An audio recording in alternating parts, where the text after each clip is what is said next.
Before I start this video, I just want to say please do not bring hate to the person I am talking about. This is simply to give some more context, since obviously it's a big thing to talk about, and I feel people will not believe me unless I give them a proper context. So, in 2023, before my birthday, I went on a Facebook LGBTQ group attempt to make friends. I thought it would work, but it kinda blew up in my face for many reasons. If you want me to talk about the stuff with that, let me know. But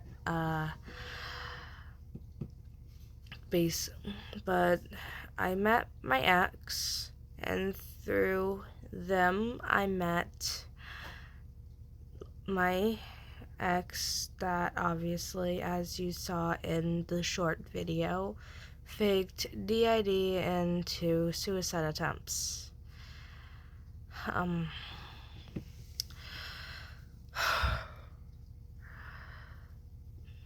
Basically, the first time she ever faked an attempt was before we began dating. When I was at school and she texted me that she took a bottle of pills. I was texting her, trying to keep her on the line. Then something happened. A police officer texted me. I don't know how things work in Australia, because that was where she was from. But I think it's substandard for a police officer to go through someone's phone when obviously something else is going on. Obviously, this person was allegedly overdosing. So, yeah, that was the first time.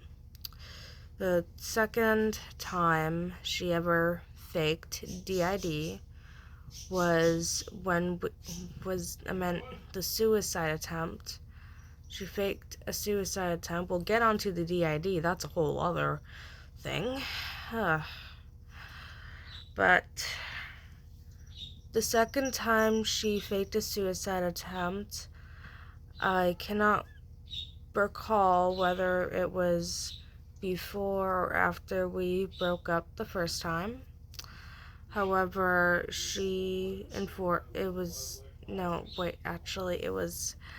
was whiskey. What whiskey? Do you want up? Yeah, you can come up. Yeah, come on. Hey, whiskey. As I was saying, the second time was after what happened with basically, she thought one of her exes was cheating on her, so obviously I was going to help her the way a former friend of mine taught me how to help through sexting. Hey, whiskey.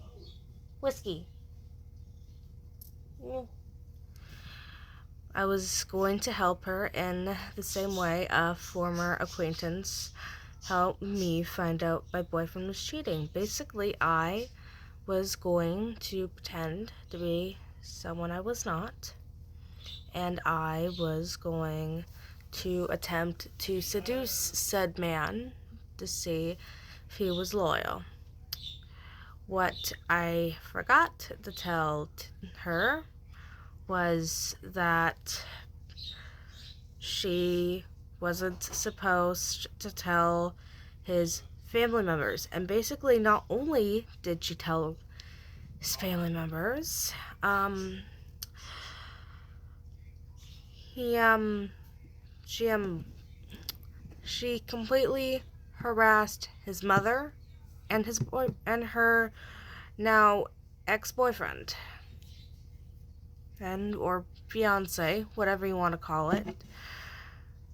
And about a week after that fiasco, she texted me informing me that she took her parents' car and that she was going to drive without her license, which obviously freaked me out because she did send a video. She did do that. However, it's not hard to just drive the car down, because she lived in a rural area, so it did replicate a highway. It's not that hard to just do that and then turn the car around. Why did I believe her? Anyways.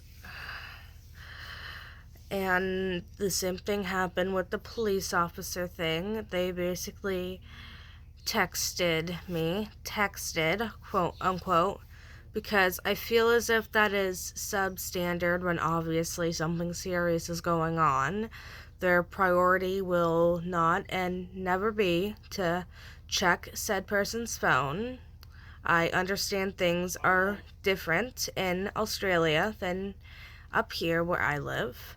However, I don't think they would check the alleged speeder's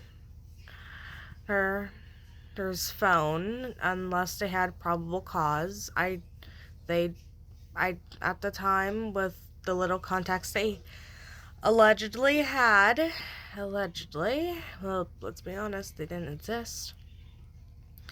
They probably didn't have that much context, and then a paramedic was texting me, and then a nurse. Same thing with the first time she ever faked it. And I didn't even realize it wasn't real until a former acquaintance informed me that it wasn't real. So now we've gotten the two fake suicide attempts out of the way. Let's talk about the whole DID. Basically, she sexually exploited me, basically. I believe I mentioned it in a few other shorts, somewhat. Basically, she concocted this whole story to where she had DID and multiple fronts. Now I know it was her method of torture for me. Basically, this one front, Lola, would only come out when I refused to have sex with Tash, and basically I would feel pressured in order to do it. And when I would tell Tash how I felt, she would say that she would tell Lola to not do that. Although it kept happening, and she did tell me she had other friends, but they would only show up if I ever brought them up.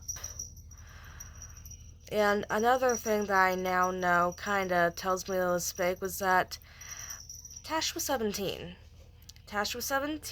And DID symptoms don't show up till around your 30s. I didn't know that at the time, so this was her method of torture for me. That's how you can fake DID to seduce someone, or, well, technically sexually exploit them, since technically I was under age consent at the time, because as I was only 15, which made things exponentially worse because legally she was a pedo. But inevitably, that is the full context to that. Again, please do not send hate to anyone, especially not the commenter in question. I feel this is a way I can clear things up. And yeah, stay tuned for more Shorts Little Shadows.